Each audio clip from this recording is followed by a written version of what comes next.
नमस्कार बंधू भगिनींनो, आपल्या सगळ्यांचं सहर्ष स्वागत आहे स्वास्तिकम या माझ्या चॅनलवर। आज मी आपल्यासाठी संपूर्ण चातुर्मास या कथेतील पुढील विवरण घेऊन आलेली आहे। तरी आपण सगळ्यांनी श्रवण करावं आणि आपल्याला जर माझे व्हिडिओ खरंच आवडत असतील तर आपण माझ्या चॅनलला सबस्क्राईब करा, माझ्या व्हिडिओला लाईक करा आणि कमेंटमध्ये ओम विष्णुवे नमः लिहायला विसरू नका।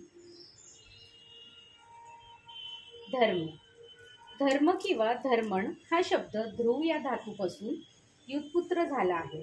त्याचा अर्थ धारण पोषण करणारे, टिकून धरणारे तत्व होय।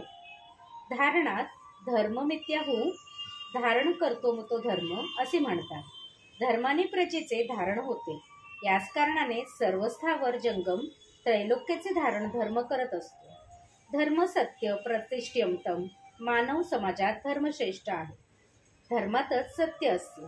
धर्मपालन म्हणजे सत्यपालन। धर्मो रक्षती रक्षितः। आपण जर धर्माचा नाश केला तर धर्मच आपला घात करतो। आपण जर धर्माचे रक्षण केले तर धर्माकडून आपले रक्षण केले जाते। तत्वज्ञान व नीती ही धर्माची दोन प्रधान अंगे आहेत। नीती कर्मप्रधान आहे। अंतिम ध्येय जो मोक्ष म्हणजे अखंड आनंद याचे स्वरूप तत्वज्ञानाने मान्य केले असेल त्यानुसार तो प्राप्त करून घेण्याचा मार्ग नीती होय। चातुर्मास प्रत्येक वर्षातील आषाढ शुद्ध एकादशी ते कार्तिक शुद्ध एकादशी या 4 महिन्याच्या काळात चातुर्मास असे म्हणतात। या 4 महिन्यात अधिक उपासना साधना करून सात्विकता पुण्य वाढवायचे असते। उपासनेने नीतीची वाढ होत असते। नीतीमुळे समाजात सुख शांती समृद्धी नांदत असते। चातुर्मासात शेषशाही भगवान श्री विष्णू जलाशयात निद्रा घेत असतात। या काळात अनेक स्त्री पुरुष निरनिराळ्या प्रकारची व्रते करतात। शास्त्रशुद्ध पद्धतीने आपण उपासना करू लागतो तर आपले जीवन पवित्र बनते, अंतःकरण शुद्ध बनते। आपले अंतःकरण शुद्ध झाले तर आपण समाजाचे कल्याण करू शकतो। माणूस हा जन्मजात अपवित्र असतो, तो साधनेने पवित्र बनत असतो। साधनेने मानवातील देवत्व प्रकट होत असते। जन्मतः वस्तू ज्या स्वरूपात असते त्याच स्वरूपात तिचा उपयोग करता येत नाही, त्यावर संस्कार केल्यानंतर ती उपयोगी होते।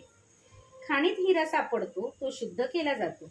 अनेक प्रक्रिया करून त्यावर पैलू पाडले जातात, त्यामुळे त्याचे तेज वाढते। चातुर्मासातील व्रत वैकल्य म्हणजे आपल्या हृदयाला पैलू पाडणे होय। हृदयाला शुद्ध बनवण्याचे सामर्थ्य विज्ञानात नाही। खूप वर्षापासून विज्ञानांची प्रगती सुरू आहे, परंतु मानवातील देवत्व प्रकट करणारे औषध त्यांना शोधून काढता आले नाही। ते सामर्थ्य सुसंस्कारात आहे। यासाठी उपासना साधनेची आवश्यकता आहे। या जन्मी केलेली साधना पुढील जन्मीही उपयोगी पडत असते। मृत्यूनंतर जीवन आहे, जीव जातो, जीव कधी मरत नाही।